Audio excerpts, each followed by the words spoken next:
Hi everyone, good morning. সকাল সকাল fresh হয়ে চলে এসেছি রান্নাঘরে। প্রত্যেকদিন রুটি বানাই, আজকে ভাবছিলাম একটু ইউনিক টাইপের একটা রেসিপি করব।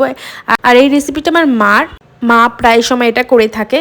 মাকে ফোন করে একটু শুনে নিলাম। তো ফার্স্টে এই রেসিপিটা ওটস নিয়ে তারপরে একটু এখানে গাজর ঠাজর আর পেঁয়াজ আছে, এখানে ডিমও অ্যাড করেছি, লঙ্কা কুচি আর কিছু মশলা অ্যাড করেছি। তোমরা যদি চাও রেসিপিটা আমি দিতে পারি আলাদা করে। আর এটা খেতে না হেভি হয়, বিশেষ করে গরম গরম খেতে ভালো লাগে, ঠান্ডা ঠান্ডা অতটাও ভালো লাগে না। সস দিয়ে আর রায়তা দিয়েও তোমরা খেতে পারো। তারপরে দুপুর বেলায় হয়েছিল আজকে ইলিশ মাছ, আর আজকে কাঁচকলা দিয়ে ইলিশ মাছ করেছিলাম, বেশ ভালোই লাগে। কিন্তু আমার বেসিক্যালি একটু ভাপা আর সর্ষে ইলিশটাই বেশি ভালো লাগে। সন্ধ্যের সময় চায়ের সময় ভাবছিলাম যে কি খাবো, বিস্কুট তো পারটেই খাই।